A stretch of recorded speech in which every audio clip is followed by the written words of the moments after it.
of life, a way of life, a way of life, a way of life. Islam is a way of life. Alhamdulillah Rabbil Alameen wa sallallahu wa sallam ala nabiyyina Muhammad. Amma ba'd, brothers and sisters in Islam, welcome to a new episode on the topic of marriage. And in our last episode, we started to speak about the idea of the in-laws in this marriage contract. And however, we did not dwell into this issue enough. We just basically scratched the surface. So how about we try that? The in-laws, what is their role? How do we understand them? What are their rights? To what extent can they get involved in the whole marriage contract? Perhaps you would like to elaborate on this, my dear guest. I'll start off with this one. I think there's a principle that the husband and wife need to agree on from the beginning. We call it the principle of shughul al-bayt. Shughul al-bayt means this is the affairs of the house, they don't go outside the house. And this is the advice we hear she'll say again and again, that what happens in the house stays in the house. And even if there's children there that might know like stories of what's happening, that even the children know what happens in the house stays in the house. And I think if a husband and wife, that even when you're looking to get married, from the very beginning, say, of course we respect our in-laws, but let's agree from the beginning that what happens in the house stays in the house. Is it possible that someone takes this to some extreme and therefore when consultation is required, they don't consult anyone because they say, well, everything should remain in the home? Or do we have to explain that there are times when you have to go outside to resolve internal domestic problem? That for sure, those situations will come up, right? Where maybe the woman is being physically abused and he's saying, just keep it in the house or something like that. She might need to go and speak to somebody, but obviously those are going to be cases that they'll come up. Yeah, Sheikh Mami, one of the issues that I find myself dealing with, you have a lot of extremes in this case of the in-laws. I mentioned in the previous episode, the husband often listening to his mother so much that he actually, astaghfirullah, even makes dhulm on his, and I deal with this a lot, very sad. Then another thing that often happens, still we're sticking on the topic of the men a little bit here, is that he doesn't encourage, or sometimes he totally neglects his in-laws. And I'm guessing there's this sort of culture is that the man's job is to look after the mother. The man thinks that now you're my wife, your responsibility is to look after me, your parents are not important. This is totally wrong. He should be encouraging his wife. Did you phone your mom? Did you phone your dad? We need to go and see your parents because you still have to care for them and look. And he should help her to keep this connection with her parents, not prevent it, as unfortunately we find in some instances, which is a very, very wrong thing. Alhamdulillah. Sheikh, do you agree with him on that? Yeah, why? I like to add something, brothers, here, if you don't mind. Alhamdulillah, salatu wassalam ala rasulullah wa ala alihi wa sahbihi man wala man tabi'a hudahu ila yawmiddin. Amma ba'd. The issue of the in-laws. Before we elaborate more on this issue, I would like to talk about love. Oh. Yes. Love in marriage? Yes. Life, okay, is based on love. And when you love someone, you will sacrifice. And life is about sacrificing. And life is about give and take. Okay? And every one of us should memorize and should keep always this law in front of him, the law of love. The law of love states, you love what your beloved loves, and you hate what your beloved hates. This is the law of love. If I love someone, I will love whatever he loves, as long as what he loves is not haram. And I will hate what he hates. And an Englishman would say, love me, love my dog, right? That's what the Englishman says. Love me, love my dog. Which means that if you love me, you will love me, love my family, love my relatives. And likewise, if I love you, I will love you, your family, your mother, your father, etc. An Arab poet said, وَأُحِبُّهَا وَتُحِبُّنِي وَيُحِبُّ نَاقَتْهَا بَعِيرِي. Allahu Akbar. This is what he said. This is love, brothers and sisters. The meaning, he said, this is before Islam. He said, I love her and she loves me. And my camel loves her she-camel. That even the animals, they love each other. So if you love your wife really, and if you love your husband, you will love her parents. And if you love your wife, you will love her parents. And if she loves you, she will love your parents. Because she loves you, they become her parents naturally. True or not? There are exceptions. Some in-laws may be giving you a tough time and things like this. But we are talking about what Islam is teaching us. What Islam is teaching us, that we have to be nice and good and not depriving her or encouraging her to cut the ties with her kindred, with her kith and kin. Some husbands, unfortunately, they do that. I wanted to make a very, mashallah, I mean, what the Sheikh said is... Yes, many, they do this, and we face problems, which is wrong. You are committing a sin. Even some, maybe you will not allow her to call them or to help them. Or you're telling her that I'm not obligated. Yes, it's not a matter of obligation. But they are Muslims, and that you are well off, and they are in need. What is wrong with this? So this, what will actually bring the ties and strengthen the ties of the marital relationship, that when this mutual respect and love is there, dominating the marital life. Of course, I have to say this for the viewers. We are speaking about what to look for in the potential spouse. No one is insinuating that you fall in love before marriage and you become madly in love so that will happen afterwards, okay? Because some may think, okay, so no, in Islam, I think after Muslims, marriage, yes. after marriage, love is the one that will resolve the problems. But now, before marriage, that is something you can't possibly figure out. And also, if I may comment, I beg to differ, because the terminology love is not what marriages are based on. Not all marriages are based on love. So you find someone who is married for 40 years to his wife, and not necessarily he's madly in love with her, as the word love means. There's respect, there is affection, there is mercy, and there is repose in them. But not necessarily the word love as people may think of. First of all. Second of all, I beg also to differ with him. Okay? The love is there. And we go back, brothers and sisters. Who's your example? Rasulullah sallallahu alayhi wa sallam. And see his love for his wives, for Aisha, for all of them.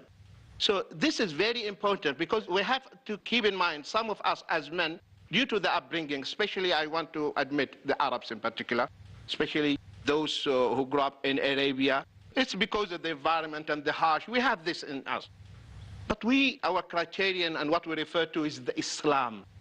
And our example is Prophet Muhammad sallallahu alaihi wasallam. That is it. And love is essential. Love not only essential, even the ibadah is based on love. But can I say something in defense of Sheikh Asim? Just a little bit. I think he is, of course, agreeing with you totally on the importance of love. And I think we need to make more of an effort. If you don't find this, why don't you make dua to Allah, increase the love for my wife? But I think the Sheikh is making a point that actually, in reality, out there, I'm sure there may be people watching us who don't feel that love in their relationship. But, you know, for them, it's a relationship that works. Maybe it's based upon family ties. That's something that keeps it together. Maybe it's the children that's keeping it going. Maybe they don't feel this type of love. But that doesn't mean they can't have the mutual respect for the in-laws and so on and so forth. So I think I was going to say the same thing, because well, someone like Sheikh may think Asim say it. there's no love and therefore there should be divorce. Jazakumullah khair for all what you've said. I agree with Sheikh Saleem, but I beg to differ for the second or third time. I lost count. It isn't agreeing with me as well. Okay, now I agree with you. Alhamdulillah. See, Akhi, what I meant when I said about love is mentioned also in the Sunnah or the Athar of the companion. The Umar ibn Khattab, may Allah be pleased with him, was met by a man who wanted to divorce his wife. So he asked him, why do you want to divorce her? He said, because I don't love her. And Umar almost beat him with a stick in his hand. He said, Umar ibn Khattab. Yes, Umar ibn Khattab. Are all houses built on love? Meaning that marriages are not built only on love, that the one we see, you know, candlelight dinner and a violin next to you, and the violin is haram, huh? Candlelight is okay, dinner. But it is not built on that kind of love. maybe we may interpret or define love that Sheikh Saleem is talking about is respect, compassion, love, mercy, etc. This is point number one, but I think we have a break. There is another point I'd like to pick up afterwards, inshallah. And you shall, inshallah ta'ala. We'll be right back. Stay tuned. A way of life, a way of life. Tips to make the task of Dawah result-oriented in Dawah Ilallah, next on Peace TV. A way of life, a way of life. And we're back. So love is in the air, or is it? Well, the second point is, I don't know about if love is in the air or not, but inshallah it would be. And love would be spread all over the entire earth. The second point I wanted to bring up is that once, a couple of years ago, I was driving and this guy behind me giving me a high beam and low beam and honking me. And the road is so wide. What is this guy doing? So, you know, I got hot-tempered and I parked and I came out of the car and the guy came out of the car and he said, "Assalamu alaikum, Sheikh Asim." I cooled down. Then the guy wanted to ask me a question. He didn't want to pick a fight, so alhamdulillah. So I said, "What's wrong?" And he started complaining about his marriage. And he said that I want to divorce my wife. So I asked him, "Is she evil?" He said, "No, mashallah, she is Hafid of Quran. She is a wonderful wife, always neatly dressed in the house. And she takes care of my child. And she's a good cook.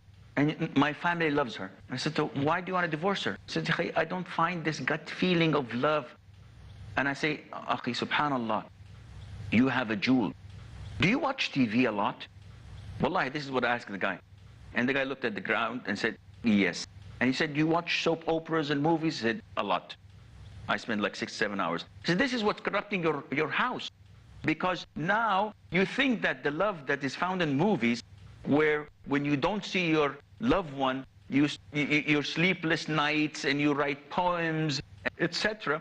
This is not the actual love that is found in our houses. All of us, we're all married, alhamdulillah.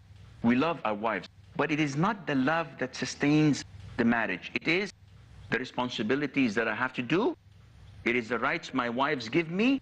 And it is the mutual respect and compassion and affection that's with us. Allah knows best. Okay, and no one will disagree with this. But love, the problem that the concept even of love today is misunderstood. Okay, so we are talking about the real love. When you love someone. If you love your wife, isn't a sign of love that you don't want her to go to hell? And that's why you are trying hard to improve her iman and to encourage her? That means you love her. Because the true love is that when you love someone, you want to save him. You want him to save him from the hellfire. You want her to be with you in the next life. This means that when even jealousy is a very important element. A husband has to be jealous. Good jealousy, yes. And a woman likes that when you feel jealous over her. Not over-jealous, but you feel jealous. So subhanallah, many of the Sahaba. Can you give us an example? Yes, Sayyidina Sa'ad radiyallahu anhu. It is the ghayra. We are ajmi. Okay? So this is it, that you feel that this is a woman, I have to protect her, she is a jewel, she is a piece of diamond.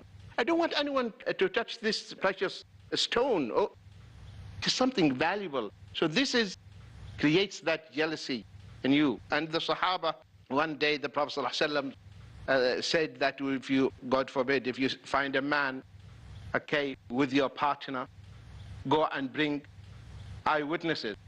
Sayyidina Sa'ad said, "What? You want me to wait and go and bring eyewitnesses? By Allah, I will cut him into pieces with my sword." And the Prophet ﷺ said, "Oh Sa'ad, this is the ruling of Allah." The Sahaba, the Ansar, said, "Oh Prophet of Allah, forgive him. We know he's very jealous. He's the most jealous among us, right? The most jealous." Even they said, if he married a woman, any woman that was married to him, then he divorced her, none of us would dare to marry her. This was pre-Islam. Pre-Islam. Subhanallah. And if one of his wives, okay, she rode or a beast or a camel, the moment the camel reaches the destination, he would slaughter the camel. Allah. He would not want anyone to sit on that camel that his wife mounted. So this was, but this is, of course, going to the extreme. That's an expensive ride. Okay? This is going to the extreme. So the jealousy is needed, and love is needed, but not love in the sense of what we read in the novels and the movies. No, not this love we are talking about. But it is an important element in the marital life. She needs to hear from you. I'm talking about myself. A woman, he needs to hear from you this beautiful word. Yes, darling. Yes, sweetheart. Yes, love. Yes, honey. Yes.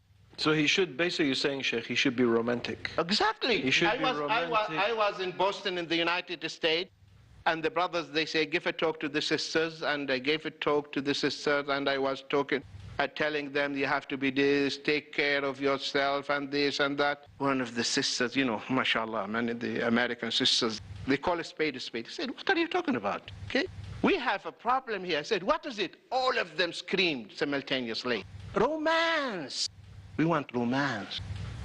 Romance is essential in the marital life. Yes. What is wrong if you go and bring a bouquet of flower? It's too expensive. This is a stinginess. We talked about generosity. Yes, no, you're very... Bring this bouquet of flower. Bring her a gift. And come and say, darling, you know, guess what? Close your eyes. Yes, yes. Close your eyes. MashaAllah, MashaAllah. You make her day. You make her day. The girls are very poor, masakeen, wallahi. When they hear these beautiful words, we say in Arabic, she will give you her eyes. Listen to this, my dear brother. The Prophet ﷺ in the hadith, كَرِهَ السَّهَرْ بَعْدَ الْعِشَاءِ.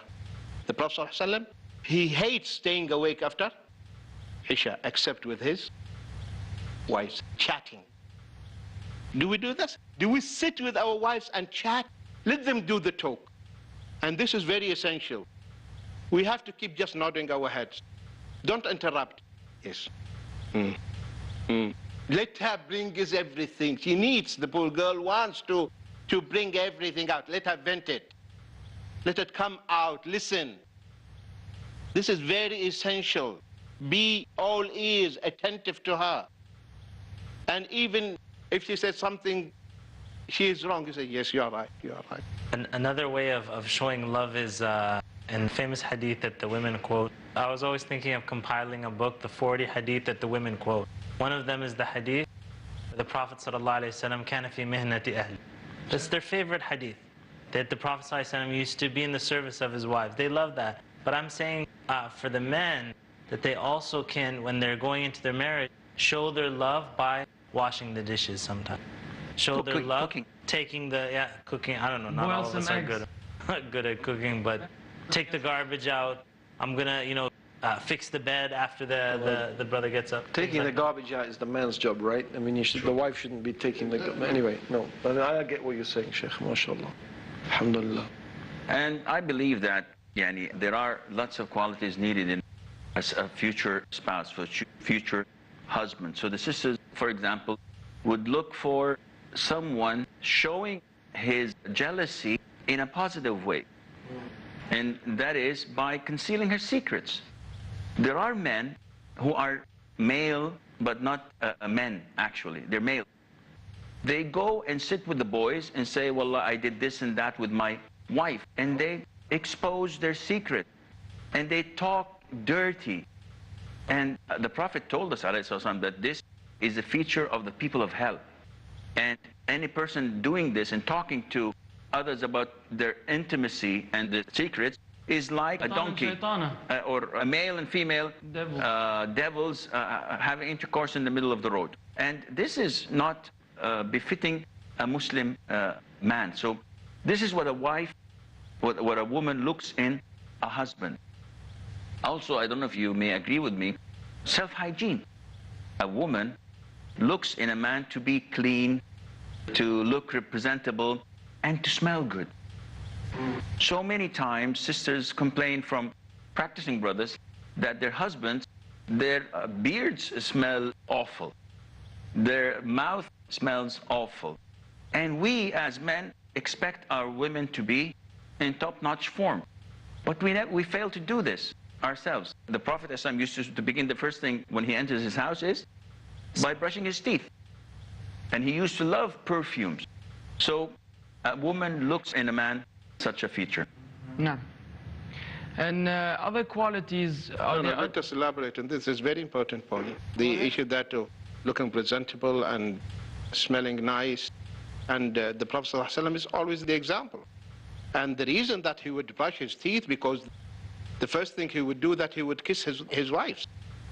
This is sunnah. And this is part of showing your love, right? Yes. And he would kiss them, but even before he went to pray in the masjid, he would go. Even so very, very. So this is sunnah. So the having good smell and look presentable, she's a human being at the end of the day. Not that you come from outside sweating and this and you want her to come to bed. Sure. That doesn't work. That is her right by Allah. Allah Azza wa Jal made it, that is her right. Just so that there will be no misunderstanding. Sometimes I find some things that I interject for the benefit of the viewers. The kiss that we're speaking about is not that other kind of kiss before you go to the masjid. No, that is becking in English. Right. Beck someone just. There it's you not go. French kiss. Not okay? that, big old It is not stuff. the French kiss. Yeah, otherwise you may not go to the masjid. Okay, that should be clear to the people. So the Prophet ﷺ, he is the example. And the woman who came to Sayyidina Umar is before the salah is going to make you get excited. It will nullify your wudu. Unless something got wrong with the that person. Okay? Maybe you just need more to get you excited than a French. Okay, so here this woman came to Sayyidina Umar radiallahu anhu. He said, I don't want to live with him. I don't want to live with him. He said, why? What's wrong? Call him. Call her husband. The husband came, mashallah, his hair, every stand is standing. I can imagine, visualize the scene. Dirty clothes. Said, go, take a shower, comb your hair, dress up and come nicely. Put on new, clean clothes. Mashallah, he came back like a groom. How about now? He said, I have no problem. So this is something natural. This is the right. This is our Islam. The problem, brothers and sisters everywhere, that we are away from our Islam. The solution is in our deen. And Muhammad ﷺ is the example. Just learn your deen and you will have the best life in this life and in the one to come. Jazakallah khair. Assalamu alaikum wa rahmatullahi wa barakatuh. A way of life, a way of life, a way of life.